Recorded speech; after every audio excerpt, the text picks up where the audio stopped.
إن الحمد لله نحمده ونستعينه ونستغفره ونعوذ بالله من شرور أنفسنا ومن سيئات أعمالنا من يهده الله فلا مضل له ومن يضلل فلا هادي له وأشهد أن لا إله إلا الله وحده لا شريك له وأشهد أن محمدا عبده ورسوله قال الله تعالى في كتابه الكريم أعوذ بالله السميع العليم من الشيطان الرجيم يا أيها الذين آمنوا اتقوا الله حق تقاته ولا تموتن إلا وأنتم مسلمون وقال تعالى يا أيها الناس اتقوا ربكم الذي خلقكم من نفس واحدة وخلق منها زوجها وبث منهما رجالا كثيرا ونساء واتقوا الله الذي تساءلون به والأرحام إن الله كان عليكم رقيبا وقال تعالى يا أيها الذين آمنوا اتقوا الله وقولوا قولا سديدا يصلح لكم أعمالكم ويغفر لكم ذنوبكم ومن يطع الله ورسوله فقد فاز فوزا عظيما أما بعد فإن أصدق الحديث كتاب الله وخير الهدي هدي محمد صلى الله عليه وسلم وشر الأمور محدثاتها وكل محدثة بدعة وكل بدعة ضلالة وكل ضلالة في النار. Ikhwatal Islam a'azzakumullah. Kita bersyukur kepada Allah pada kesempatan pagi hari ini kita berkumpul dalam majlis yang mulia, majlis yang senantiasa diberkahi oleh Allah, taman dari taman-taman surga, itu majlis ilmu syar'i. Islam adalah agama yang datang untuk memperbaiki dan membawa kemaslahatan yang sangat besar. Karena seluruh perintah-perintah Allah dan larangan-larangannya berisi hikmah yang sangat agung untuk kebaikan manusia. Makanya Rasulullah SAW datang dan diutus ke dunia ini sebagai rahmatan lil alamin, rahmat untuk seluruh alam semesta. Allahu Rabbus samawat, yang telah menciptakan langit dan bumi begitu sangat indahnya, begitu sangat serasinya, tentunya akan menurunkan syariat yang indah dan serasi pula, sesuai dengan sifatnya Allah. Inna rahmati sabaqat ghadabi, sebagaimana sabda Rasulullah SAW dalam hadis qudsi, sesungguhnya rahmatku, kata Allah, mendahului kemurkaanku. Ikhwatal iman, coba kalau kita perhatikan seluruh perintah-perintah Allah pasti di situ mengandung maslahat yang sangat besar atau murni, dan seluruh larangan-larangan Allah mengandung mudarat yang sangat besar atau murni. Allah memerintahkan kepada kita salat. Maslahatnya besar. Dengan salat seorang hamba bisa berhubungan dengan Allah, kemudian mendekatkan diri kepada Allah dan mencegah dirinya dari fahsya wal munkar, perbuatan keji dan munkar. Allah memerintahkan kepada kita zakat untuk membantu kaum fuqara. Allah memerintahkan kepada kita puasa, haji, dan yang lainnya. Coba kita perhatikan seluruh perintah-perintah Allah pasti mengandung maslahat yang sangat besar atau murni. Dan segala sesuatu yang mengandung mudarat itu semuanya ditiadakan di dalam Islam. Dan tidaklah Allah melarang dari suatu larangan kecuali pasti mudaratnya sangat besar dibandingkan dengan kemaslahatannya. Allah melarang adanya arak, adanya khamr, judi, zina. Semuanya ini Allah larang. Kenapa? Karena di situ terdapat mafsadah yang sangat besar. Allah berfirman, "Yas'alunaka 'anil khamri wal maisir, qul fihima itsmun kabirun wa manafi'u lin-nas, wa itsmuhuma akbaru min naf'ihima." Mereka bertanya kepada engkau, hai Muhammad, tentang arak dan judi. Katakan, hai Muhammad, sesungguhnya di dalam arak dan judi itu ada dosa dan ada manfaat untuk manusia. Lihat, Allah mengatakan dalam arak dan judi itu ada dosa dan ada manfaat untuk manusia. Karena memang secara ilmu kedokteran ya alkohol itu bisa mengulangi kolesterol. Tapi Allah mengatakan apa? Wa ismuhuma akbaru min naf'ihima. Dosanya lebih besar daripada manfaatnya. Artinya mudaratnya itu lebih besar dari manfaatnya. Apa yang terjadi? Allah larang. Maka segala sesuatu yang mafsadahnya, bahayanya lebih besar daripada mudaratnya, Allah larang. Di dalam Islam. Di sini kita lihat tampak jelas bagaimana Islam memberikan kepada manusia syariat yang betul-betul serasi dan sesuai dengan fitrah manusia, yang dipenuhi dengan kemaslahatan dan jauh daripada mafsadah. Makanya tidak mungkin Islam datang untuk menghancurkan kehidupan manusia. Abadan, tidak mungkin. Atau mungkin terkadang seseorang melihat sesuatu itu mudarat dengan mengikuti perintah Allah. Nah, disinilah kemudian terjadi salah persepsi terhadap Islam. Dianggap bahwasanya ini adalah sesuatu yang mudarat untuk Islam dan kaum muslimin, kalau tidak dilakukan ini bakalan bahaya besar. Padahal ketika kita mengikuti perintah Allah dan Rasulnya, lebih besar lagi maslahat dan mafsadahnya. Lebih besar lagi maslahatnya dan kecil mafsadahnya. Ya akhi, sebelum saya membahas tentang hukum masalah ngebom, saya perlu memberikan mukadimah seperti ini. Karena dari sini kita akan jelas melihat bagaimana sebetulnya pandangan terhadap Islam itu sendiri. Ya, pandangan Islam terhadap perbuatan-perbuatan itu. Sebelum nanti saya akan bawakan dalil-dalil dari Al-Quran dan Hadis mengenai haramnya membunuh jiwa dengan tanpa hak. Akal Islam, kewajiban seorang Muslim adalah patuh terhadap manhaj wahyu. Karena sudah saya jelaskan tadi, Allah menurunkan syariat ini penuh dengan maslahat dan menghindarkan dari manusia segala macam mudarat. Yuridullahu bikumul yusra wa la yuridu bikumul usra. Allah menginginkan kepada kalian kemudahan, tapi Allah tidak menginginkan kepada kalian kesusahan, kesulitan. Nah, disebutkan dalam sebuah kisah, yaitu di perang Hudaybiyah. Pada waktu itu di perang Hudaybiyah terjadi perjanjian antara kaum muslimin dan orang-orang musyrikin, kafir Quraisy, yang isinya adalah merugikan kaum muslimin. Seakan-akan begitu. Di antara isinya perdamaian itu adalah kaum muslimin tidak boleh umroh pada waktu itu juga. Harus umrohnya nanti tahun depan. Yang kedua, kaum muslimin harus menyerahkan semua tawanan dari kaum musyrikin. Yang ketiga, tawanan kaum muslimin tidak boleh dikembalikan kepada kaum muslimin. Ini semuanya membuat para sahabat marah. Tidak terima dengan perjanjian yang ada. Sampai ketika Rasulullah menyuruh untuk menyembelih hewan, tidak ada yang melakukannya satupun juga dari kalangan para sahabat. Tapi ya, para sahabat tetap bersabar. Apa yang terjadi? Umat termasuk yang marah terhadap perjanjian itu.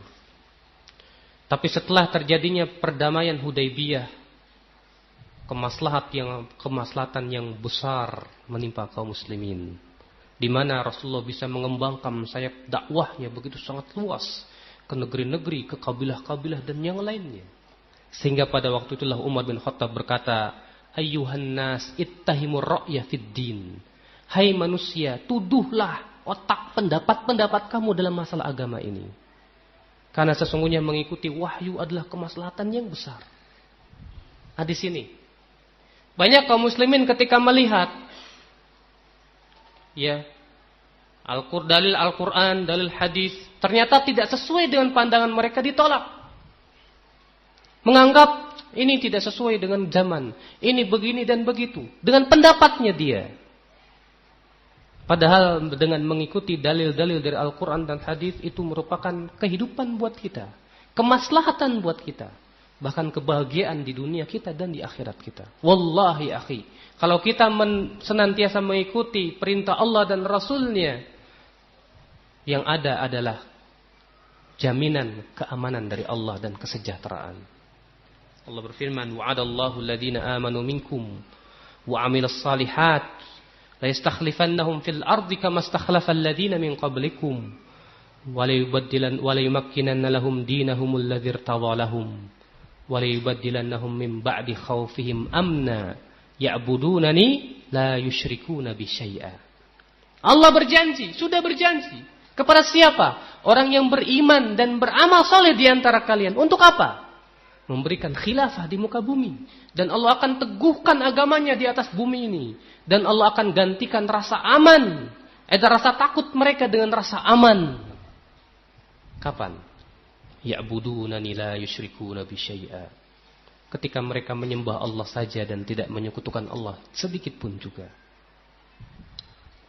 Jadi akal Islam. Yang pertama harus kita pahami bahwa syariat kita membawa penuh kemaslahatan dan rahmat lil alamin. Yang kedua, kewajiban seorang hamba adalah mengikuti apa yang telah difirmankan oleh Allah dalam Quran dan disabdakan oleh Rasulullah di dalam sunnah, walaupun itu tidak sesuai dengan perasaan kita, walaupun tidak sesuai dengan pendapat kita. Kewajiban kita adalah sami'na wa ata'na. Itu kewajiban muslim. Allah berfirman, Amanar Rasul bima unzila ilaihi min rabbih wal mu'minun. Kullun amana billah wa malaikatihi wa kutubihi wa rusulih. Ya. La nufarriqu baina ahadin min rasulih. Wa qalu sami'na wa ata'na. Ghufranaka rabbana wa ilaikal masir. Mereka berkata, kami mendengar, kami taat, kami memohon kepada Engkau ya Allah ampunanmu. Dan kepada Engkau kami akan dikembalikan kepadamu ya Allah. Ini seharusnya seorang mukmin. Seorang mukmin kewajiban dia adalah sam'un wa ta'atun, mendengar dan taat kepada Allah dan Rasulnya. Karena disitulah terdapat kebahagiaan bagi hidupnya. Buang semua perasaan, buang semua pendapat. Karena itu semuanya hanya akan merusak kehidupannya saja. Akal Islam. Di sini setelah saya memberikan mukadimah sedikit yang ringkas bahwa Islam adalah agama yang penuh dengan rahmat. Islam, Allah memerintahkan segala perintah penuh dengan maslahat dan Allah melarang dari segala macam larangan karena di situ penuh dengan mudarat. Maka dari itulah sekarang kita masuk kepada pembahasan yang akan saya bahas, yaitu apakah memang perbuatan bom itu dibenarkan dalam syariat atau tidak. Di sini di depan saya sebuah buku yang bagus yang ditulis oleh Syekh Abdul Muhsin bin Hamad Al-Abbad. Beliau guru saya, ya, selama di kota Madinah, saya menuntut ilmu di sana. Beliau menulis sebuah buku yang judulnya secara bahasa Arab aslinya bi ayyi aqlin wa dinin yakun tafjir wa tadmir jihadan. Ya, kemudian diterjemahkan dengan apakah ngebom itu jihad? Buku ini Pak bagus sekali. Kecil tapi syarat dengan dalil. Ya, bagi mereka yang ingin puas dengan dalil-dalilnya di sini disebutkan semua. Hal ini beliau tulis karena terjadinya pemboman di kota Riyadh yang dilakukan oleh orang-orang takfiriyun yang mengkafirkan, yang kerjaannya suka mengkafirkan.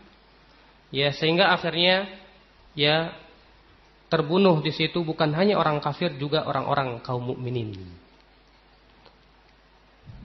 Sehingga beliau pun mendorong menulis kitab ini dan memberikan nasihat kepada syabab, terutama para pemuda kaum muslimin, agar hendaklah banyak-banyak bertakwa kepada Allah dan senantiasa mendapatkan bimbingan dari wahyu. Jangan senantiasa hanya mengikuti perasaan dan semangat saja. Karena banyak ya kaum muslimin, terutama para pemudanya pada zaman sekarang ini, para syababnya itu kelewat semangat. dan nuntut ilmunya malas gitu. Nuntut ilmu malas, semangatnya gede. Akhirnya apa? Segala sesuatu dia hukumi dengan semangat. Yang ada, kata Syekh Utsaimin ketika beliau ditanya, hada awasif wal awasif, hada awatif wal awatif awasif. Ini semua cuma perasaan dan semangat. Dan itu bagaikan angin ribut. Angin ribut tidak memberikan kemaslahatan sama sekali. Ikhwatal iman, di sini beliau membawakan bab mengenai haramnya membunuh seorang muslim tanpa hak, baik secara sengaja ataupun tidak. Ini yang pertama kali, ya, bahwa membunuh seorang muslim hukumnya haram. Allah berfirman dalam surat An-Nisa ayat 93. Wa may yaqtul mu'mina muta'ammidan fajazaohu jahannamu khalidan fiha wa ghadiballahu 'alaihi wa la'anahu wa a'adda lahu 'adzaban 'azima. Barang siapa yang membunuh seorang mukmin dengan sengaja, maka jala balasannya adalah jahanam. Ia kekal di dalamnya dan Allah murka kepadanya dan mengutukinya serta menyediakan bagi mereka adab yang sangat besar. Allah di sini mengancam orang yang membunuh seorang mukmin muslim secara sengaja akan pertama disediakan neraka jahanam. Yang kedua, Allah murka. Yang ketiga, Allah laknat dia. Subhanallah, berat sekali. Ya. Juga Allah berfirman dalam surat Al-Furqan ayat 68 sampai 70. Walladzina la yad'una ma'allahi ilahan akhar wa la yaqtuluna an-nafsa allati harramallahu illa bil haqq wa la yaznun wa man yaf'al dzalika yalqa athama. Dan orang-orang ketika menyebutkan tentang sifat ibadur rahman dan orang-orang yang tidak menyeru bersama Allah sesembahan yang lainnya dan tidak membunuh jiwa yang Allah haramkan kecuali dengan haknya dan mereka tidak berzina. Barang siapa yang melakukan itu, ia akan mendapatkan dosa yang besar. Ini dalil dari Al-Quran. Ya, di antaranya juga Allah Subhanahu wa taala berfirman dalam surat Al-An'am ayat 151. Wala taqtulun nafsal lati harramallahu illa bil haqq. Janganlah kalian membunuh jiwa yang Allah haramkan kecuali dengan hak yang benar. Demikian pula Allah Subhanahu wa taala menyebutkan dalam surat Al-An'am ayat 140 tentang pembunuhan mereka yang membunuh anak-anak tanpa hak. Qad khasiral ladzina qatalu auladahum safahan bighairi ilmin wa harramu ma razaqahumullah iftira'an 'ala Allah. Sungguh telah merugi orang-orang yang membunuh anak-anaknya. Ya, karena kebodohan lagi tidak mengetahui dan mereka mengharamkan apa yang Allah telah rizkikan kepada mereka. Dan ayat-ayat yang banyak yang lainnya yang menunjukkan haramnya membunuh jiwa seorang muslim kecuali dengan hak. Apa itu hak? Ya, Rasul sabda dalam hadis yang dari Bukhari dan Muslim, la yahillu damu mri'im muslimin illa bi ihda thalath. Tidak halal darah seorang muslim kecuali dengan 3 perkara. Yang pertama adalah membunuh jiwa dengan tanpa hak, maka wajib dikisos. Yang kedua adalah as-sayyibuz zani, orang yang sudah menikah berzina, maka dirojam. Yang ketiga adalah at-tarik lidinihi, orang yang murtad dari agamanya. Maka yang seperti ini, ya, dilakukan pembunuhan, tapi ingat, ini merupakan akidah Ahlussunnah wal Jamaah bahwa dalam hal menegakkan kisos dan syariat Islam itu adalah diserahkan kepada waliyul amri, bukan diserahkan kepada individu-individu kaum muslimin. Nanti pembahasannya insyaallah pada tempatnya. Pada pembahasan sikap Ahlussunnah terhadap pemimpin muslim. Kemudian adapun hadis yang melarang kita membunuh darah seorang muslim, ya, mengucurkan darah seorang muslim, Rasulullah bersabda, fa inna dima'akum wa amwalakum wa a'radakum 'alaikum haramun ka hurmati yaumikum hadza fi syahrikum hadza fi baladikum hadza ila yaumi talqauna rabbakum. Sesungguhnya darah dan harta kalian dan kehormatan kalian haram atas kalian, seperti haramnya hari ini, di bulan ini, di negeri ini, sampai kalian bertemu dengan Tuhan kalian. Artinya haram selama-lamanya, abadal abidin. Ya. Di antaranya juga hadis yang diriwayatkan oleh Imam Bukhari dan Muslim. Rasulullah sabda, ijtanibus sab'al mubiqat, jauhi 7 perkara yang menghancurkan. Mereka berkata, wahai Rasulullah, apa itu? Rasulullah bersabda, asyirku billah, was-sihr, wa qatlun nafsi allati harramallahu illa bilhaq, wa aklu riba, wa aklu malil yatim, wa tawalli yawmaz zahfi, wa qadhful muhsanatil mu'minatil ghafilat. Ya, jauhi oleh kalian 7 perkara yang membinasakan. Apa itu, wahai Rasulullah? Rasulullah bersabda, yaitu menyekutukan Allah, melakukan sihir, membunuh jiwa tanpa hak yang Allah haramkan, memakan riba, memakan harta orang yatim, berpaling dari peperangan, dan menuduh wanita yang baik-baik dengan zina. Dan hadis-hadis yang lainnya, ya akhul Islam, yang menunjukkan haramnya membunuh seorang mukmin. Ya. Sekarang ada permasalahan. Itu kan Ustaz, hadis-hadis itu kan untuk orang yang beriman. Ya. Sementara yang dibom itu kan orang kafir. Al-jawab. Di sini juga beliau membawakan sebuah pembahasan yang di bab terakhir, haramnya membunuh orang kafir yang berada dalam jaminan pemerintah muslim, secara sengaja atau tidak sengaja. Ya. Beliau berkata, membunuh orang kafir zimmi atau yang berada dalam perjanjian dengan orang-orang muslim atau orang yang meminta perlindungan, hukumnya adalah haram. Terdapat banyak hadis yang menyebutkan ancaman yang keras dalam hal itu. Al-Bukhari dalam kitab sahihnya nomor 3166 meriwayatkan dari hadis Abdullah bin Amr.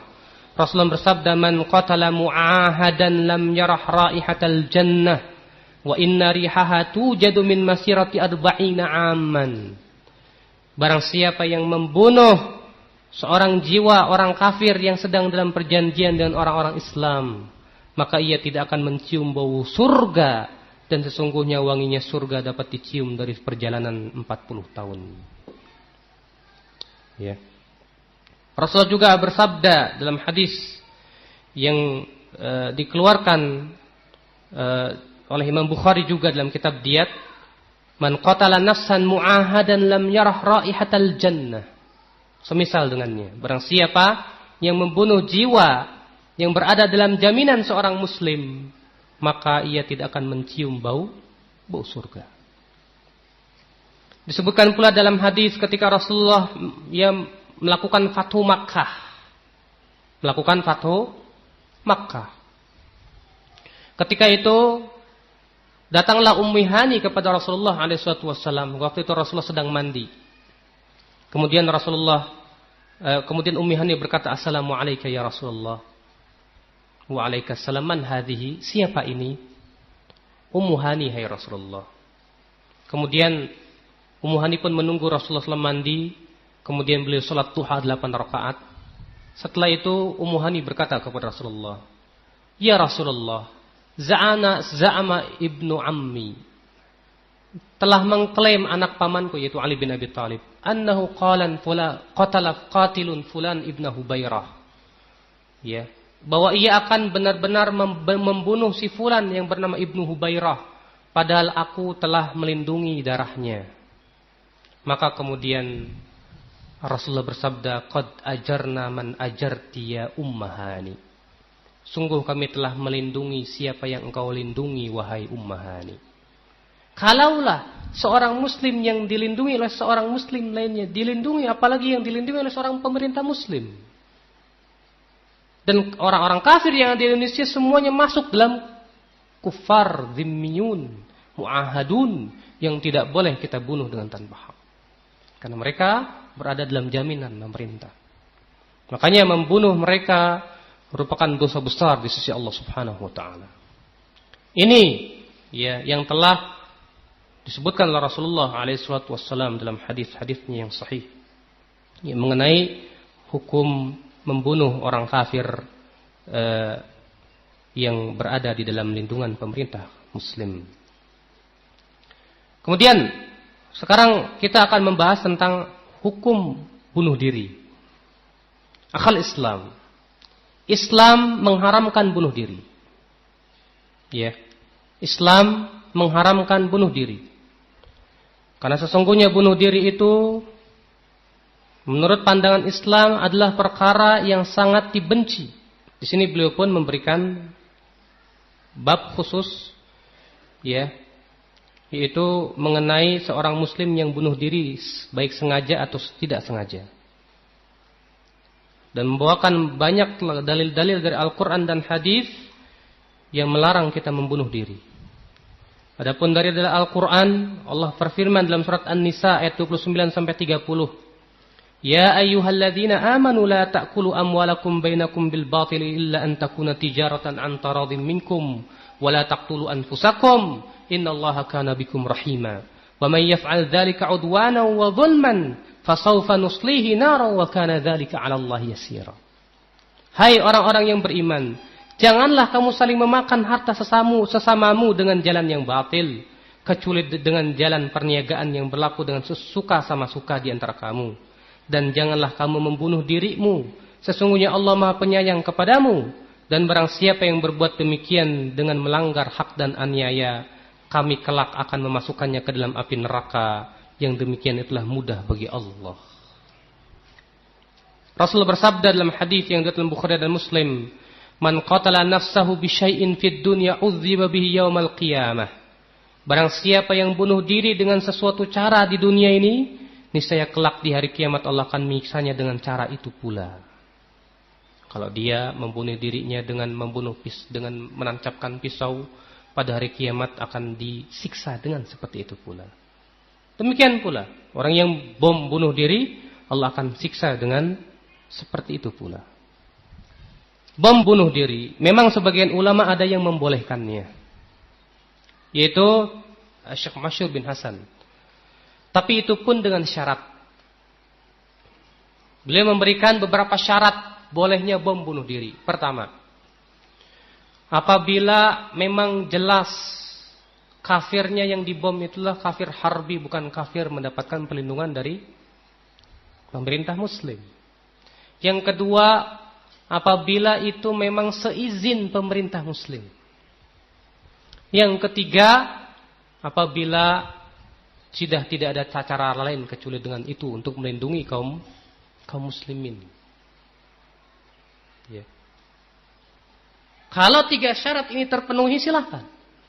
Kalau tidak terpenuhi tidak boleh. Makanya para ulama dalam hal ini memberikan syarat-syarat yang ketat dan kokoh.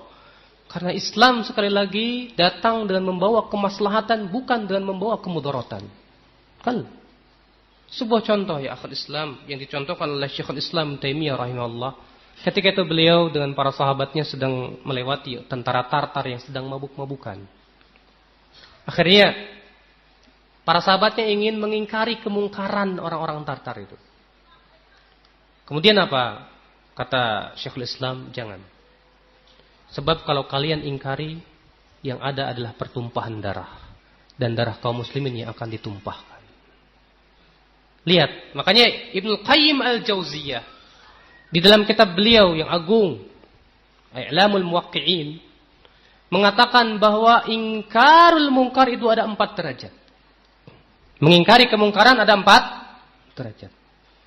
Derajat yang pertama, dengan mengingkari yang mungkar akan hilang kemungkaran. Maka ini pasti sudah jelas disyariatkan. Derajat yang kedua, dengan mengingkari yang mungkar akan semakin sedikit kemungkaran. Ini pun disyariatkan. Derajat yang ketiga, dengan mengingkari yang mungkar, datang kemudaratan yang selevel. Maka ini di bawah ijtihad para ulama. Harus ditanyakan kepada para ulama. Orang awam tidak berhak. Derajat yang keempat, kalau diingkari yang mungkar, ternyata datang kemungkaran yang lebih besar. Maka fahada muharram, kata beliau. Maka yang seperti ini haram hukumnya. Jadi ini, ya. Terkadang mereka yang melakukan usaha-usaha bom ataupun perusakan yang lainnya, niatnya adalah untuk amar ma'ruf nahi mungkar, mengingkari kemungkaran. Tapi ternyata yang datang bukan kemaslahatan, tapi malah kemungkaran yang lebih besar dari itu. Maka disinilah kita harus melihat bagaimana Rasulullah SAW memberikan kode etik dalam masalah mengingkari yang mungkar. Kalau masalah mengingkari yang mungkar bukan sembarangan. Para ulama telah menulis dalam kitab-kitab mereka. Syekhul Islam menulis kitab Al-Amru bil Ma'ruf wan Nahyu 'anil Munkar, dan memberikan bagaimana tata cara beramar ma'ruf nahi mungkar. Kode etiknya, syarat-syaratnya ada disebutkan di situ, tidak sembarangan. Di antaranya kata Syekhul Islam Taimiyah, dan itu juga disebutkan oleh Imam Sufyan Ats-Tsauri bin Sa'id bin Masruq Amirul Mukminin fil hadis. Selayaknya bagi mereka yang ingin beramar ma'ruf nahi mungkar an yakuna aliman fima ya'mur, aliman fima yanha. Betul-betul berilmu terhadap apa yang ia perintahkan dan berilmu terhadap apa yang ia larang. Berilmu tentang apa? Berilmu apakah memang itu ma'ruf atau itu mungkar.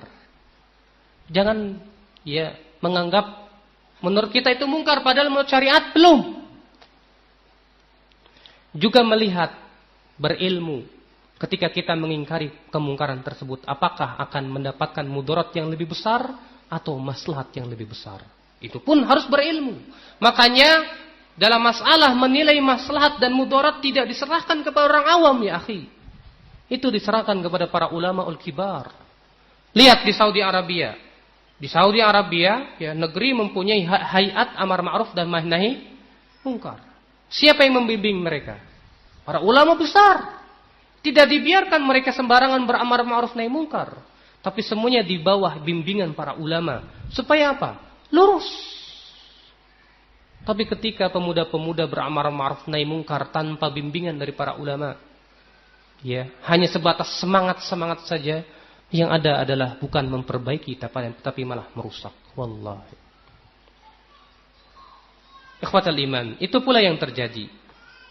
Ya, saya tidak ingin menuduh pihak manapun tentang masalah siapa yang bom itu, karena untuk menuduh butuh kepada bukti yang sangat jelas dan kuat. Ya.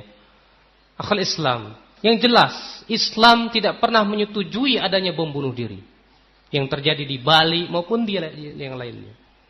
Karena lihat jelas mafsadahnya sangat besar. Pertama, yang terbunuh di situ siapa? Siapa di situ? Bukan cuma orang Islam, bukan cuma orang kafir, juga orang Islam. Yang kedua, orang kafir yang terbunuh di sini dari macam apa? Mu'ahad. Orang kafir di sini kafir mu'ahad yang telah dijamin oleh pemerintah. Dan Rasulullah bersabda, man qatala mu'ahadan lam yarah raihatal jannah. Barang siapa yang membunuh orang kafir yang dalam perjanjian, maka ia tidak akan mencium bau surga. Wallahi Islam tidak pernah menyetujui perbuatan-perbuatan seperti itu. Abadan. Ya. Maka dari itulah ya ikhwatul Islam. Dan fatwa-fatwa para ulama tentang masalah ini sangat masyhur. Di antara fatwa Syekh Abdul Muhsin sendiri dalam kitab ini. Demikian pula fatwa Syekh Utsaimin rahimahullah. Dalam Kitabul Ilm beliau menjawab bahwa semua itu adalah perbuatan-perbuatan yang hanya merusak Islam dan kaum muslimin. Dan demikian pula Syekh Abdul Aziz bin Baz, Syekh Muhammad Nasiruddin Albani, semuanya bersepakat pada ulama zaman ini untuk melarang perbuatan-perbuatan seperti itu. Siapapun dia. Di sini ya akhi. Ya. Jadi sekali lagi, masalah bom bunuh diri jelas sekali lagi haram dalam Islam. Ya. Dan keharamannya sangat jelas bagi mereka yang betul-betul melihat dalil bukan dengan perasaan dan semangat saja. Ini yang pertama. Yang kedua, pembahasan yang kedua, ya setelah kita ngebahas masalah bom dan kita bahas dalil-dalil dari Al-Quran dan Hadis dan dilihat dari maslahat dan mudaratnya, ternyata sangat jelas mudaratnya, tidak tampak sama sekali kemaslahatannya. Apa sih maslahatnya? Anak tanya kepada antum, setelah terjadinya bom di Bali dan yang lainnya, ada nggak maslahatnya? Ada. Apa maslahatnya? Tidak ada sama sekali. Justru sunnah Rasul malah semakin dicerca. Orang yang pakai jenggot dianggap teroris. Semakin orang takut kepada sunnah Rasul.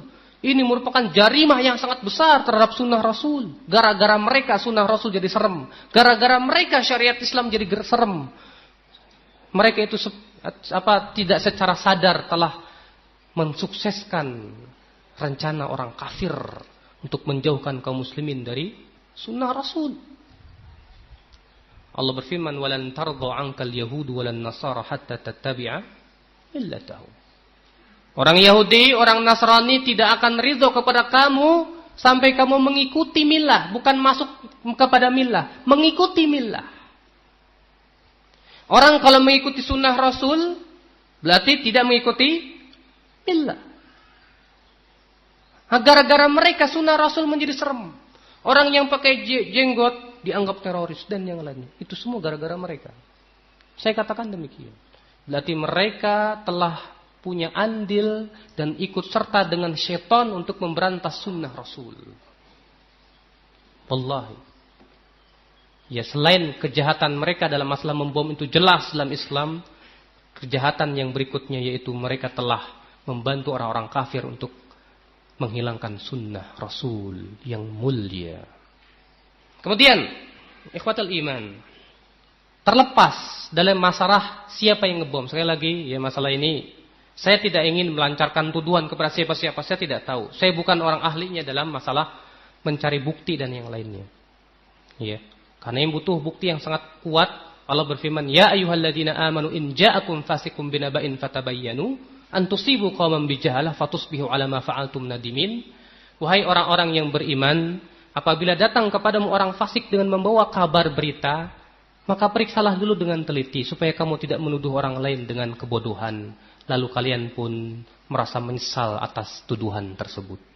Kita tidak mau, ya. Harus berhati-hati dalam masalah menuduh. Tidak boleh kita seorang muslim menyetujui perbuatan mereka, karena jelas-jelas bertentangan dengan Al-Quran dan sunnah dan fatwa para ulama ul-kibar dari para ulama ahlus sunnah wal jamaah yang ada pada zaman sekarang.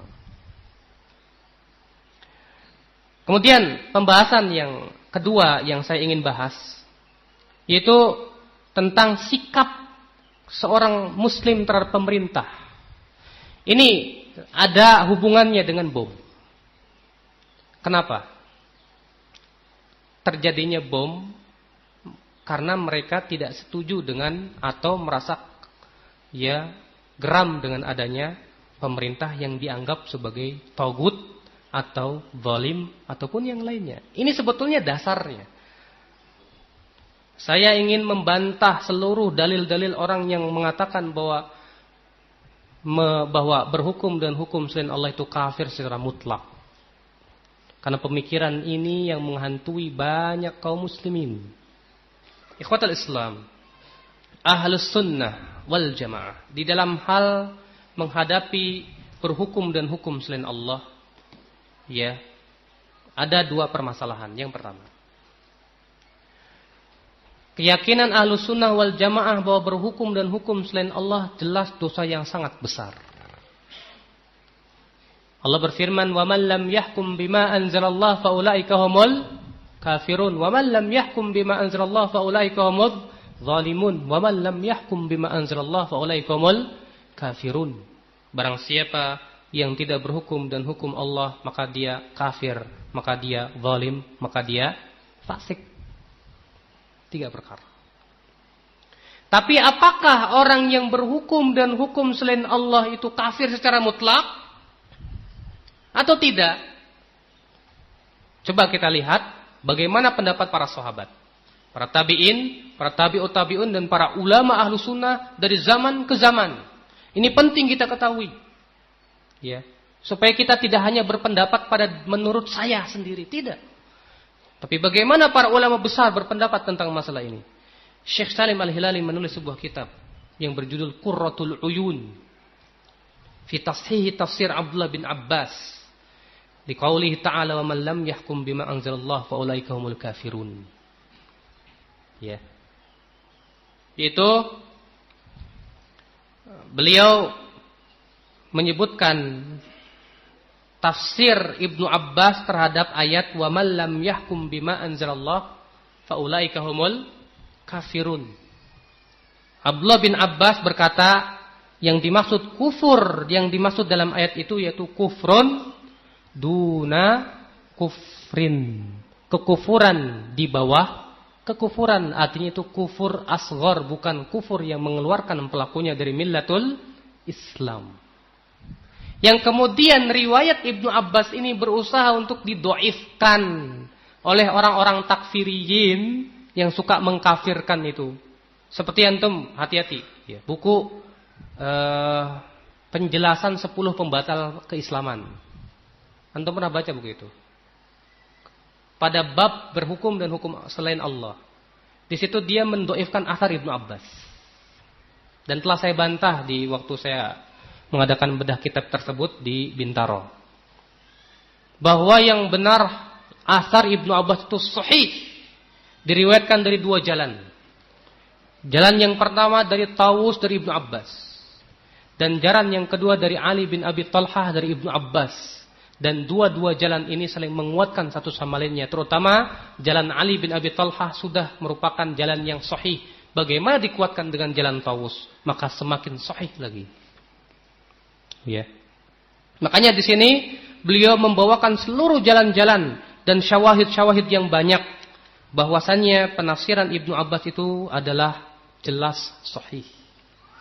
Bahwa yang dimaksud dengan wa man lam yahkum bima anzalallah fa ulaika humul kafirun, barang siapa yang berhukum dan hukum selain Allah maka dia kafir, ai kufrun duna kufrin, kekufuran di bawah kekufuran. Artinya tidak setiap orang yang berhukum dan hukum selain Allah itu hukumnya kafir. Bahkan ya, ditambah lagi dengan kisah Najasyi.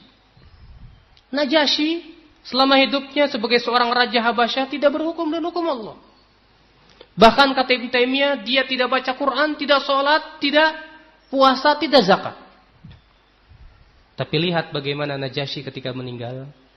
Disolatkan oleh Rasulullah? Naam, disolatkan. Dan ini dalil yang paling agung. Bahwa berhukum dan hukum Allah, selain Allah tidak menyebabkan keluar pelakunya dari Islam illa an yakuna mustahillan, kecuali kalau dia menghalalkan dengan tanpa syubhat. Ya.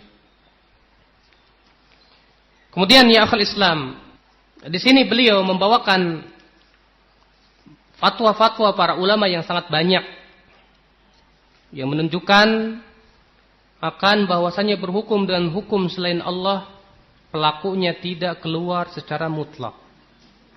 Pelakunya tidak keluar dari Islam secara mutlak. Di antaranya yaitu perkataan Imam Ibnul Qayyim. Beliau mengatakan bahwa kufur itu 2 macam, ada kufur akbar dan kufur asghar. Kufur akbar yaitu yang menyebabkan pelakunya kekal di dalam api neraka.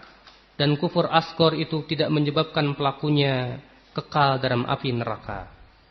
Ya. Kemudian beliau mengatakan bahwasannya masalah yang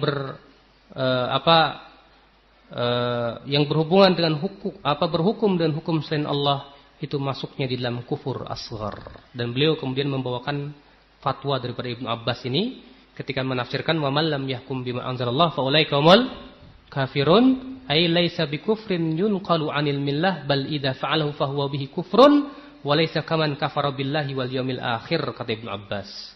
Bukanlah kufur di sini itu kufur yang memindahkan dari agama, tapi kalau dia lakukan itu disebut kufur, tapi tidak seperti orang yang kufur kepada Allah dan hari akhirat. Jelas, ya.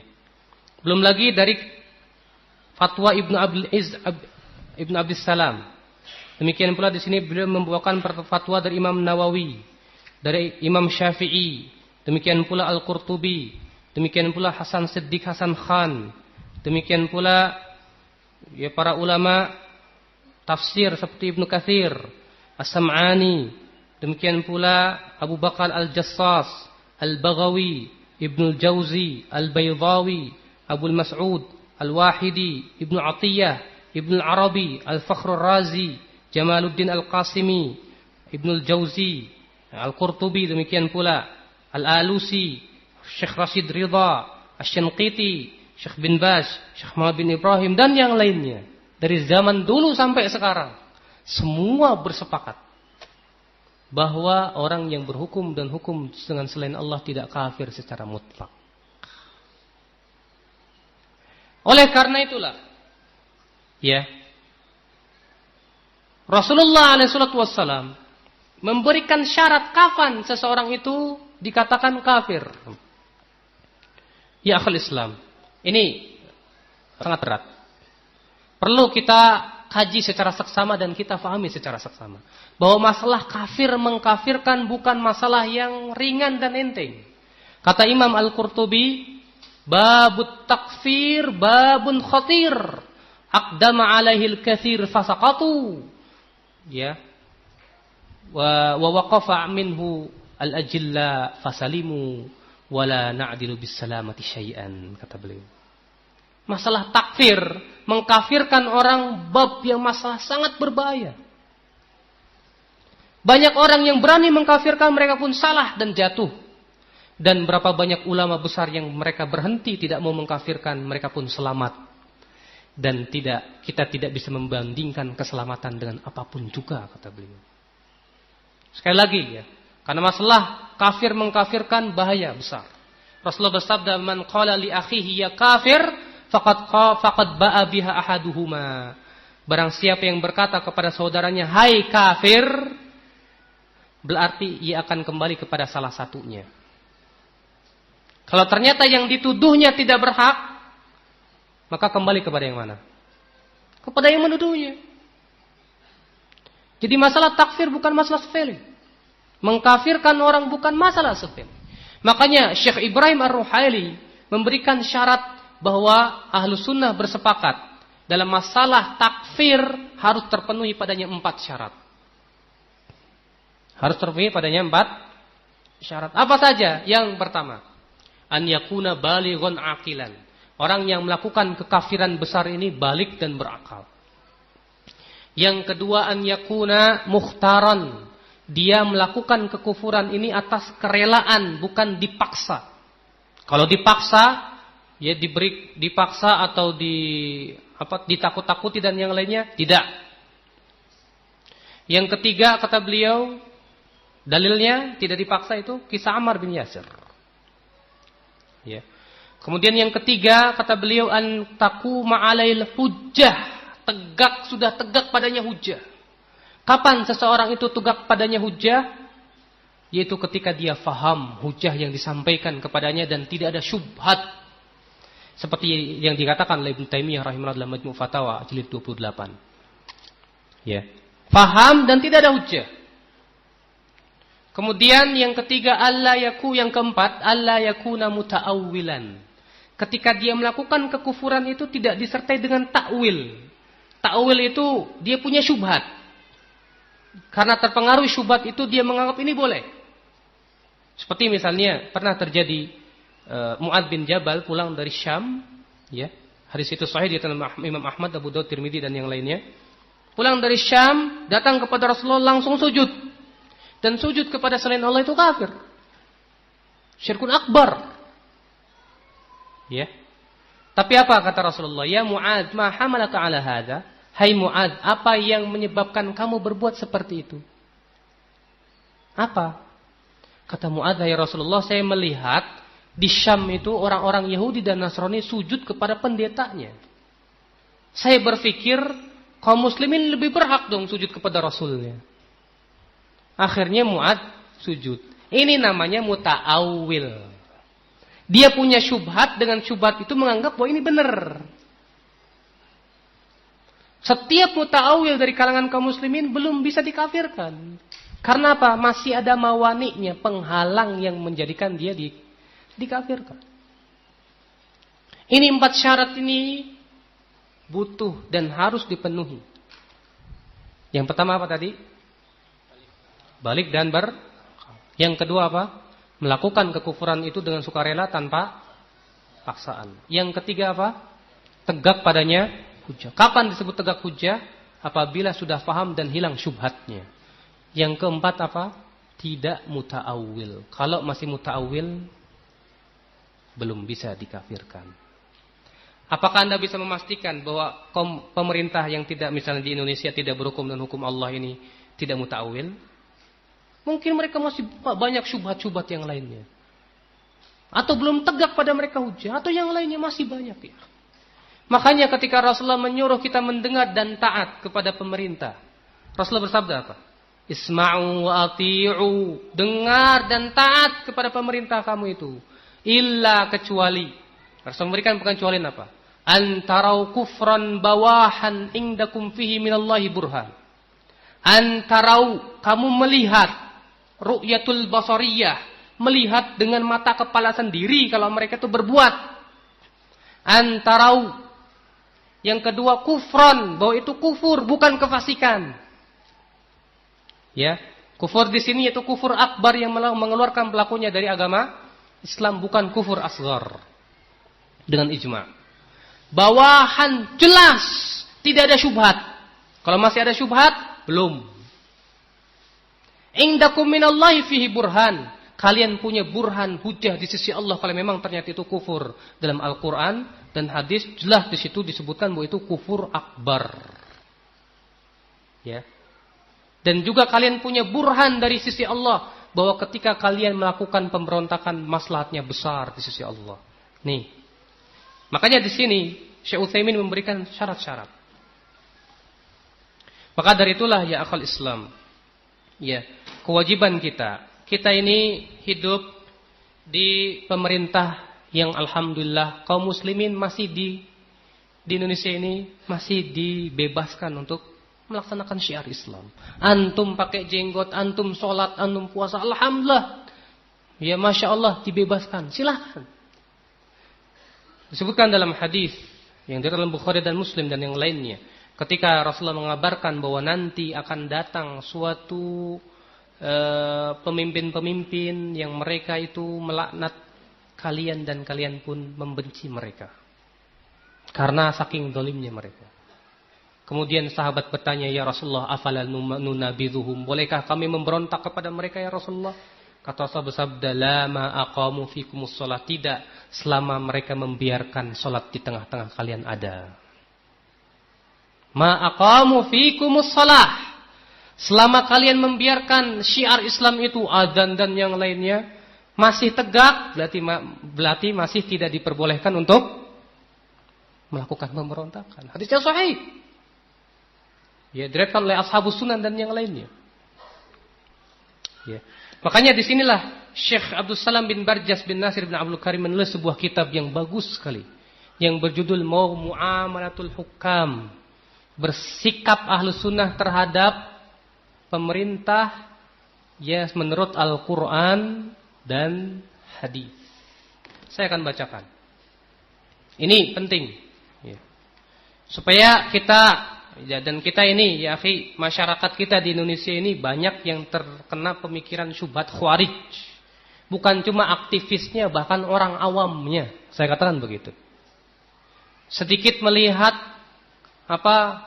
kerusakan atau ketidakberesan yang ada di pemerintah, langsung digibah, langsung dicela di mimbar-mimbar, langsung dicela di koran-koran dan yang lainnya. Ini tidak sesuai dengan manhaj Islam. Islam punya manhaj bagaimana tata cara mengkritik kemungkaran yang dilakukan oleh pemerintah. Ya. Itu semua sudah diatur. Kalau masalah buang air saja sudah diatur, apalagi masalah yang lebih besar dari itu dong. Enggak mungkin yang masalah kecil, masalah buang air diatur, tapi masalah yang berhubungan dengan ketatanegaraan, yang berhubungan dengan pemerintahan tidak diatur oleh Islam. Tidak mungkin, abadan. Semuanya sudah diatur, ya akhi. Sini beliau membawakan bab ya tentang permasalahan wajibnya menghormati para umara, para pemimpin-pemimpin kaum muslimin, walaupun mereka itu orang-orang yang zalimin, orang-orang yang zalim. Ya. Di antaranya hadis yang hasan dari beberapa jalannya.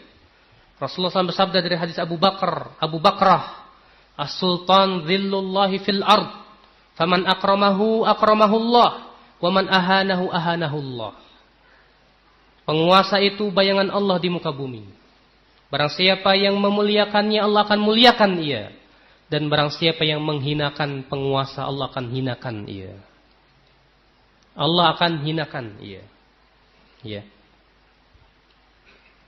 Ibnu Abi Asim dalam kitab As-Sunnah meriwayatkan dari Muawiyah bin Abi Sufyan, ia berkata, ketika Abu Dzar keluar menuju Robadah, ya, waktu itu ada masalah antara Abu Dzar dengan Muawiyah.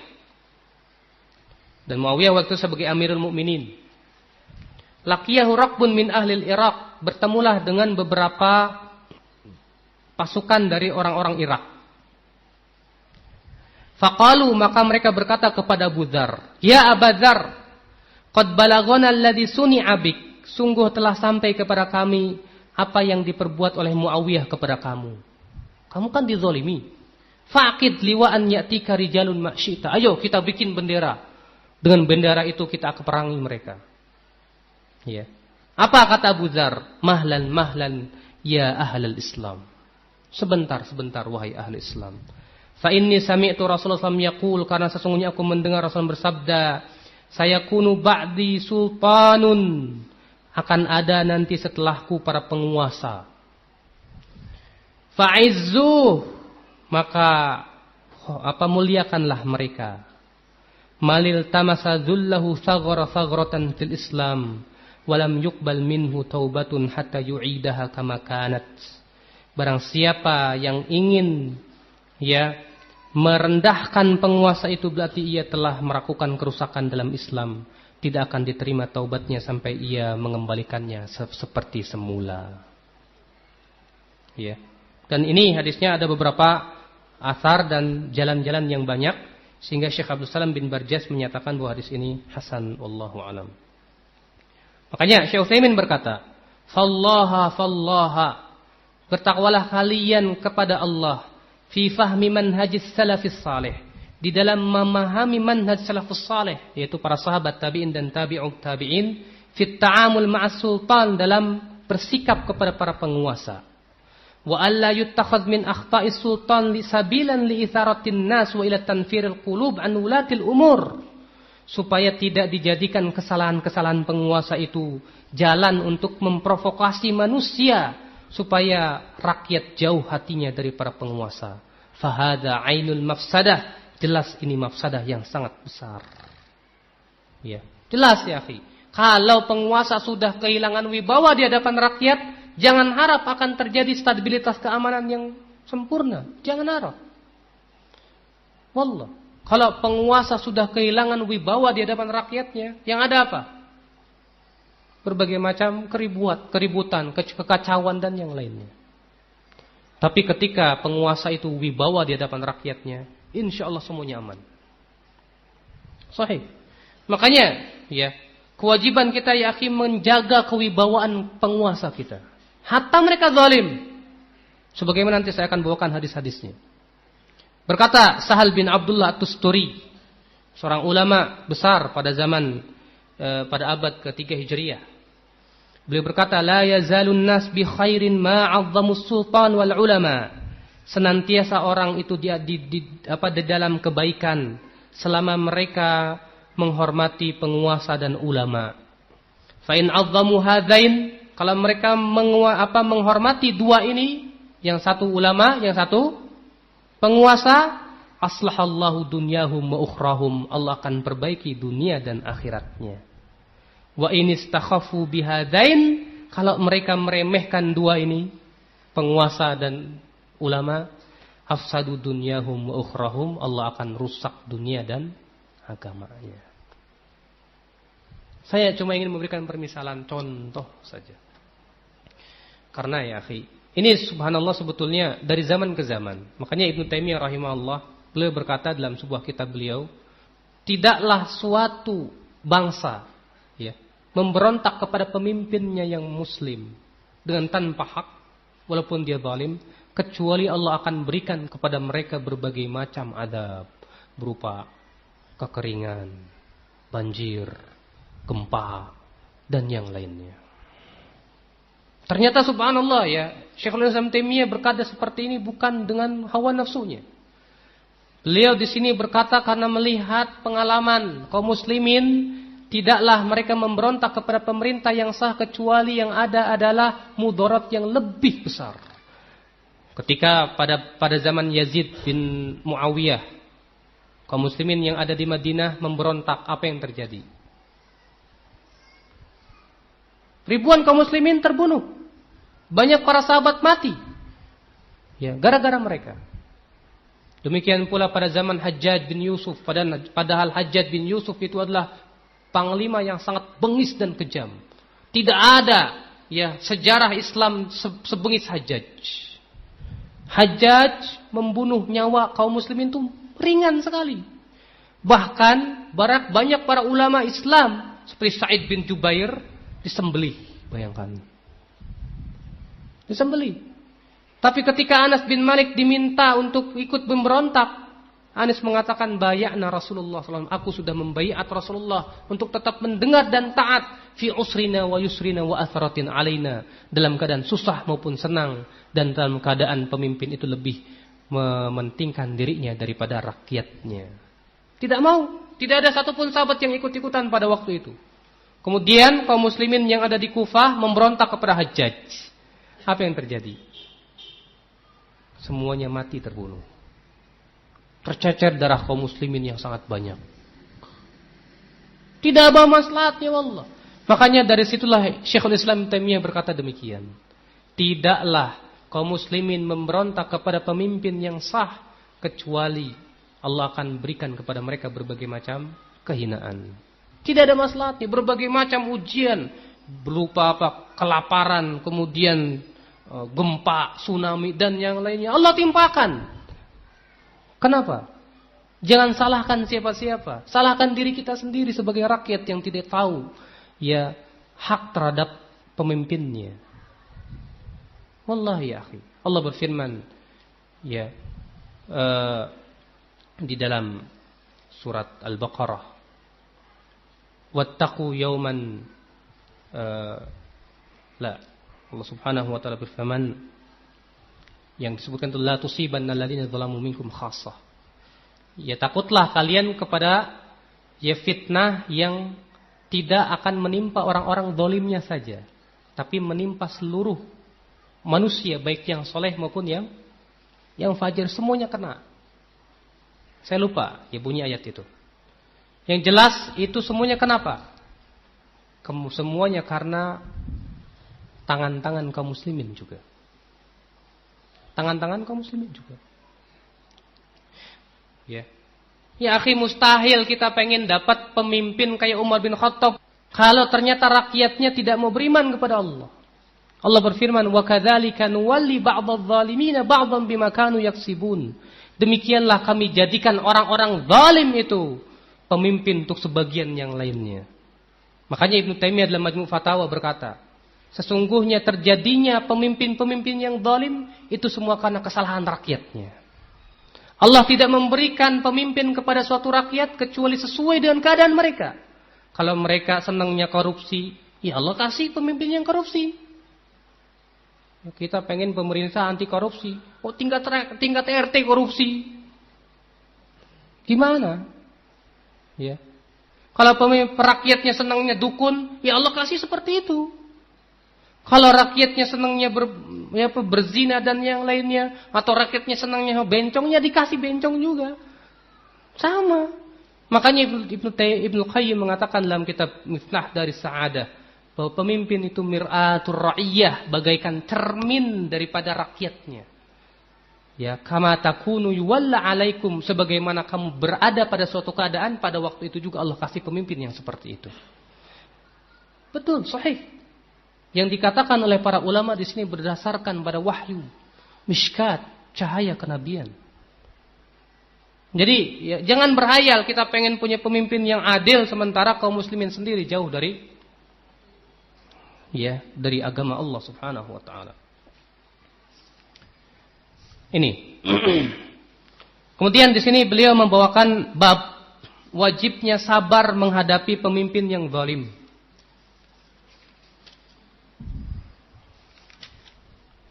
Fi sabri ala jawril a'immah. Kewajiban bersabar menghadapi kezaliman para pemimpin.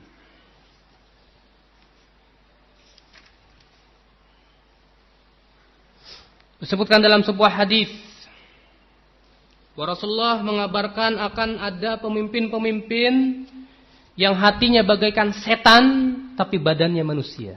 Hadis itu sahih. Rasulullah sabda wa sayaqumu fihim rijalun qulubuhum qulubus syayatin fi jusmanil ins. Nanti akan ada pemimpin-pemimpin kata Rasulullah yang hatinya hati syaitan, badannya badan manusia. Saking jahatnya orang itu. Apa yang terjadi? Berkata sahabat yang mendengar hadis itu, "Ya Rasulullah, famadza nasna'u?" Apa yang harus kita lakukan pada waktu itu ya Rasulullah? Kata Rasulullah, "Isma' wa ati' wa in darabu dhahrak wa in akhadhu malak." Tetap dengar, tetap taat walaupun mereka mengambil hartamu dan memukul kamu, mendolimi kamu. Hatta mereka menggusur rumahmu, tetap taat dengar. Ya, hatta mereka mengambil hartamu, tetap dengar dan taat kata Rasulullah alaihi wasallam. Ini yang diperintahkan oleh Rasulullah. Kewajiban seorang mukmin sami'na wa ta'na. Sudah saya berikan dari muqaddimah. Ya. Di dalam kehidupan kita jangan kedepankan perasaan. Kedepankan dalil. Kata Rasulullah, tetap dengar dan taat walaupun mereka mendolimimu. Walaupun mereka mengambil hartamu. Walaupun mereka memukul kamu. Dan ini dipraktikkan oleh para ulama Islam. Ahmad bin Hanbal pada zamannya yaitu Khalifah Ma'mun. Beliau disiksa, dipecut ya, untuk supaya berkata bahwa Al-Qur'an itu makhluk. Sampai dikatakan dalam manaqib Imam Syafi'i, kalaulah pecutan itu dipukulkan ke unta niscaya mati unta itu. Ya. Tapi ketika Imam Ahmad diminta untuk memberontak, dimintai pendapatnya bagaimana, Imam Ahmad tidak setuju, tidak. Tetap harus dengar dan taat. Tetap harus dengar dan taat. Ya, di zaman Khalifah Ma'mun, kemudian setelahnya di zaman Khalifah Mu'tasim billah, kemudian setelahnya di zaman Al-Wafiq billah. 3 zaman kekhilafahan Imam Ahmad terus-menerus disiksa. Tapi beliau terus bersabar dan menyuruh supaya kaum muslimin tidak memberontak sama sekali. Bahkan pada waktu itu kok banyak ulama Ahlus Sunnah yang dibunuhi oleh Khalifah Ma'mun. Ya dibunuhi, diceburkan ke sumur yang penuh dengan banyak sekali. Ya. Tapi tidak ada satupun ulama Ahlus Sunnah yang waktu itu membolehkan untuk mengangkat senjata melawan pemimpin. Ya. Lihat. Sebelumnya itu Hajjaj bin Yusuf tadi yang lebih kejam. Ini semua ya akhi dipraktikkan oleh para ulama kita. Yang kemudian kita pada zaman ini karena jauh dari bimbingan ulama yang benar, yang ada adalah para dai-dai yang hanya sebatas semangat saja tanpa ilmu. Banyak tuh dai-dai ya. Senangnya kalau Jumat ataupun yang lainnya apa? Di mimbar-mimbar jelek-jelekin pemerintah terus. Si fulan gini, si fulan begini. Ini semuanya tidak sesuai dengan manhaj Islam. Bukan seperti itu Islam. Tata cara mengingkari kemungkaran terhadap pemerintah nanti akan saya bahas insyaallah. Kewajiban kita ya akhi menghadapi kezaliman pemerintah adalah dengan sabar, sabar dan sabar. Rasulullah sabda wa'lam anna an-nasr ma'as sabr.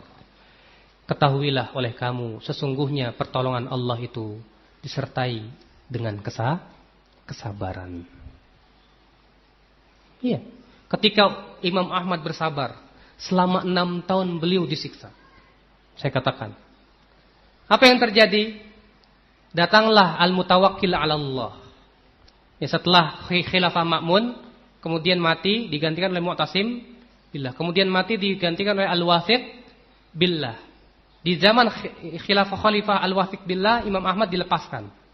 Gara-garanya terjadi debat antara tokoh Mu'tazilah dengan Imam Ahmad di hadapan dia. Dengan seorang ulama Ahlus Sunnah juga. Akhirnya kalah Ibnu Abi Duat. Yang kemudian Al-Wathiq billah mengatakan, sudah, kalau begitu lepaskan Imam Ahmad dan yang lainnya. Dilepaskan. Pada zaman mutawakkil 'ala Allah, apa yang terjadi? Kebalikan. Sunnah yang menang, bid'ah yang dicari-cari. Sampai waktu itu, pada zaman mutawakkil 'ala Allah, orang-orang ahli bid'ah tidak berani untuk memperlihatkan giginya. Ketakutan. Ya, sunnah betul-betul diagungkan. Hasil dari apa? Sabar. Sabar. Makanya kewajiban kita sabar. Ya. Terus bersabar. Sambil terus kita berdoa kepada Allah, semoga kita ini semoga pemimpin-pemimpin kita ini diberikan oleh Allah petunjuk kepada jalan yang lurus. Ini perintah Rasulullah untuk bersabar dalam hadis, ya. Belum lagi perkataan-perkataan para ulama tentang masalah ini sangat banyak. Dan contoh-contohnya sudah saya sebutkan tadi, saya tidak perlu berpanjang-panjang. Kemudian pembahasan selanjutnya, yaitu larangan mencela pemerintah di hadapan halayak ramai. Disebutkan dalam sebuah hadis dalam Sunan Tirmidzi, dalam Sunan Tirmidzi dari Ziyad bin Qusayb al-Adawi, ia berkata, "Kuntu ma Abi Bakrah tahta mimbar Ibni Amir." Aku bersama Abu Bakrah di bawah mimbar Ibnu Amir. Yang Ibnu Amir waktu itu seorang khalifah, ya, gubernur. Wa huwa yakhtubu alaihi thiyabun riqaq. Sementara Ibnu Amir sedang berkhutbah memakai pakaian yang tipis. Lalu berkatalah Abu Bilal. Abu Bilal ini orang Khawarij. Berkata Abu Bilal, "Unzuru ila amirina yalbasu thiyabal fusaq." Hai orang-orang, lihat pemimpin kita itu memakai pakaian yang orang-orang fasik. Mendengar itu Abu Bakrah pun berkata, "Uskut, diam kamu. Fa inni sami'tu Rasulullah yaqul." Karena aku mendengar Rasulullah bersabda, "Man ahana sultanallah fil ard ahanahullah." Barang siapa yang menghinakan penguasa Allah di muka bumi, Allah akan hinakan ia. Ya. Dan Ibnu Abi Asim meriwayatkan dari jalan Husain bin Waqid dari Qais bin Wahab dari Anas bin Malik, ia berkata, "Nahana kubara'una min ashabi Rasulillah sallallahu alaihi wasallam." Para pembesar sahabat Rasulullah SAW melarang kami. Ya, mereka berkata, la tasubbu umara'akum. Jangan kalian cela para pemimpin-pemimpin kalian itu di hadapan halayak ramai. Wala taghushuhum, jangan berbuat curang terhadap mereka. Wala tubghiduhum, jangan kalian membenci mereka. Wattaqullaha wasbiru, bersabarlah kepada Allah dan tetap bersabar. Ya, bertakwalah kalian kepada Allah dan tetap bersabar. Fa innal amra qarib, karena perkara itu dekat insyaallah. Maksudnya kemenangan itu dekat kalau kita bersabar. Karena tidak sabar itu akhirnya kemenangan nggak pernah datang. Itu gara-gara kaum muslimin nggak mau sabar, gimana? Coba kalau mereka mau sabar. Iya. Demikian pula itu yang diriwayatkan oleh Imam Sufyan Ats-Tsauri dan beberapa riwayat yang lainnya yang sahih, di mana ini merupakan kesepakatan para sahabat, tabi'in, tabi'ut tabi'in dan ulama Ahlus Sunnah, dilarang kita mencerca para pemimpin di hadapan halayak umum. Karena ini hanya sama saja dengan memprovokasi. Ya. Kemudian pembahasan selanjutnya yaitu tata cara menasihati pemimpin. Ini yang harus juga kita bahas. Karena banyak sekarang ini orang menasihati pemimpin itu dengan seenak dewek, tanpa melihat bagaimana Rasulullah memberikan kepada kita rambunya. Ya, tata cara. Ya. Karena kita lihat banyak kaum muslimin, ya, tata cara menasihatinya dengan cara terang-terangan, demo. Padahal Rasulullah bersabda dalam hadis yang sahih di dalam Ibnu Abi Asim dalam kitab As-Sunnah, Man arada an yunasih lidhi sultan fala yubdihi alaniyatan falyakhudh biyadihi wal yakhlu bih. Ya. Fa in qabila wa illa faqad adda alladhi alaihi. Rasul bersabda, barang siapa yang ingin menasihati penguasa, tidak boleh ia nasihati secara terang-terangan. Tidak boleh. Tapi ambil tangannya, kata Rasulullah. Berdua dengan dia. Kalau dia menerima, alhamdulillah. Kalau tidak diterima, maka kamu telah melaksanakan tugas. Di sini Rasulullah memberikan pelajaran kepada kita, ya akhi, dalam mengingkari kemungkaran siapa saja itu penguasa. Jangan kita itu sekali-kali tujuannya hasil, jangan. Bagaimana saya berhasil? Jangan seperti itu. Di dalam masalah mengingkari kemungkaran, terutama kemungkaran yang dilakukan oleh penguasa, yaitu bagaimana kita sesuai dengan manhaj yang telah digariskan oleh Rasulullah. Sampai saya dengar ada orang berkata begini, Ustaz, demo saja, di demo saja mereka masih nggak ngudeng, apalagi sembunyi-sembunyi. Ini saya katakan pendapat yang berasal dari was-was iblis. Mengapa? Dia tidak secara sengaja menolak wahyu. Rasulullah yang bersabda, barang siapa yang ingin menasehati penguasa, apa? Ambil tangannya sendirian. Nasihati, kalau terima alhamdulillah, kalau enggak ya sudah, kamu sudah melaksanakan tugas, kata Rasulullah. Kamu mau tolak dengan perasaan kamu, dengan semangat kamu, sambil berkata demo saja enggak bermanfaat. Allahu Akbar. Ya. Buang dulu akal kamu itu. Kata Umar, ya ayuhan nas ittahimur ra'ya fid din. Tuduh itu pendapat-pendapat kamu dalam agama. Tuduh. Dahulukan wahyu. Wallahi wahyu turun sekali lagi. Saya berikan dari mukadimah untuk memberikan maslahat yang besar. Ingat perjanjian Hudaibiyah. Ketika kaum muslimin merasa marah dengan perjanjian karena isinya apa? Merugikan kaum muslimin. Tapi ketika mereka tetap mendengar dan taat, apa yang terjadi? Maslahat besar. Demikian pula masalah ini. Wahyu Rasulullah SAW telah memberikan kepada kita tata cara bagaimana menasihati penguasa. Kalau kita mendengar maslahat yang besar, kita tidak tahu apa maslahat di belakang itu. Mungkin secara akal kita yang picik menganggap ini nggak ada manfaatnya. Tapi ingat Rasulullah, ma la yantiqu 'anil hawa. Antum semua hafal ayatnya. Wa ma yantiqu 'anil hawa. Rasulullah tidak pernah berbicara dari hawa nafsunya. Tidak. Berbeda dengan kita. Kita itu seringnya berbicara dengan hawa nafsu. Ya. Dengarkan ini, ya. Wahyu sami'na wa ata'na. Nah, ini yang tidak dimiliki oleh banyak kaum muslimin di Indonesia. Bukan cuma aktivisnya, saya katakan. Orang awamnya hatta begitu. Orang awam. Ya. Sangat gencar kalau misalnya melihat pemerintahnya jelek. Udah langsung ngomong di mana-mana, di pasar, hatta tukang cabai, tukang apa? Tukang becak. Waduh, udah menyebarkan aibnya. Sehingga subhanallah, bagaimana akan benar? Tidak seperti itu ya akhi manhaj Islam. Sampaikan ya kepada pihak-pihak yang mau didengar perkataannya. Sampaikan kepada MUI misalnya. Ya. Supaya MUI menyampaikan kepada pemerintah. Karena di dalam masalah etika dalam beramar ma'ruf nahi munkar pun di sini kita harus lihat. Ya. Kalau kita misalnya siapa kita enggak didengar, ya datangi orang yang bisa didengar. MUI-nya atau siapa, ya, dari mereka-mereka yang duduk di pemerintahan yang bisa didengar perkataannya. Kalau misalnya sudah kita lakukan seperti itu, maka pada waktu itu kita sudah melaksanakan tugas. Lepas tanggung jawab kita di hadapan Allah. Sudah selesai. Masalah hasil enggak hasil itu semua di tangan Allah. Kita serahkan di tangan Allah Subhanahu wa taala.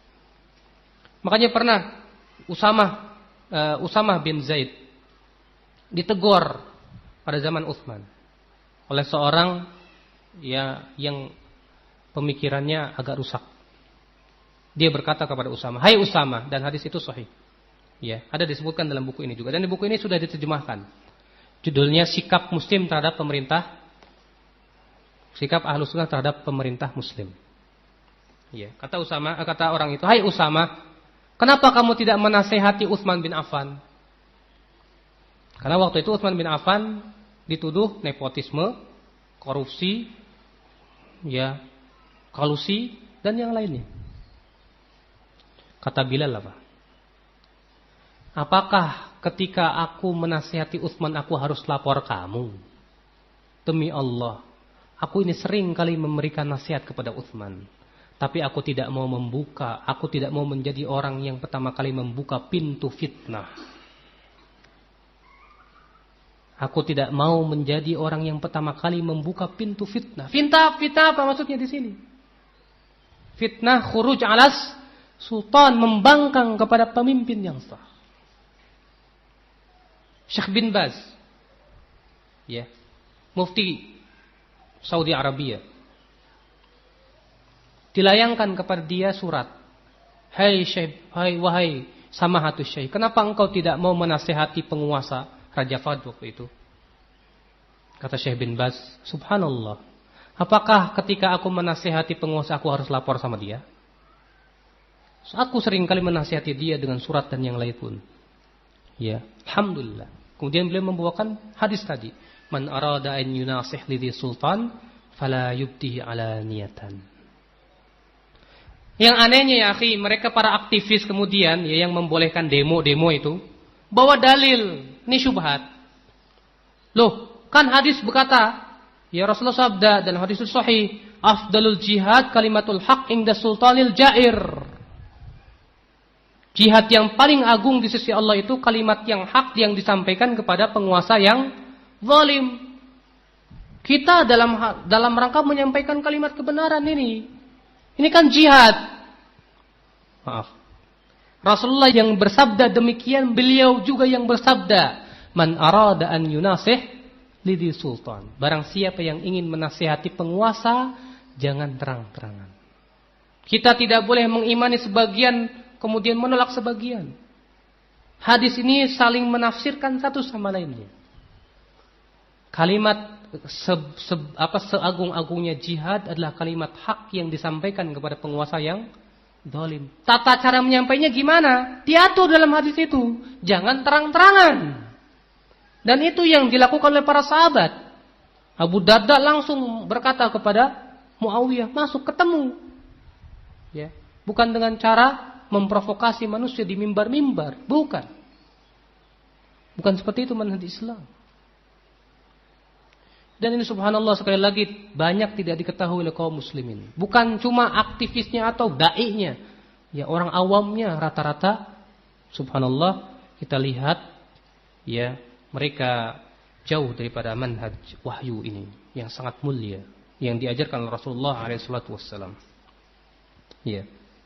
Jadi ini tentang sikap kita terhadap pemerintah. Yang jelas, kita sebagai Ahlussunnah jelas memang tidak setuju kalau hukum selain Islam yang ditegakkan.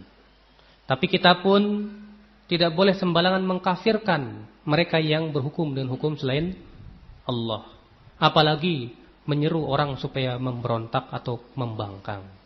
Karena sudah jelas Rasulullah mengabarkan bahwa nanti akan keluar para pemimpin yang hatinya bagaikan setan, tapi badannya manusia, yang otomatis mereka berhukum dengan bukan hukum selain Allah, ya, dengan bukan hukum Allah, tapi Rasulullah tetap menyuruh kita untuk mendengar dan taat. Saya tidak akan berlama-lama, ya. Saya kira yang saya sampaikan, kalau saya bawakan seluruh pendapat ulama, waktunya mungkin tidak akan cukup, ya. Tapi itu insyaallah pada pembahasan tersendiri, di pembahasan yang sifatnya rutin. Mungkin di antara antum ada yang mau bertanya atau tidak setuju atau bagaimana, silakan. Kita berdiskusi, enggak apa-apa.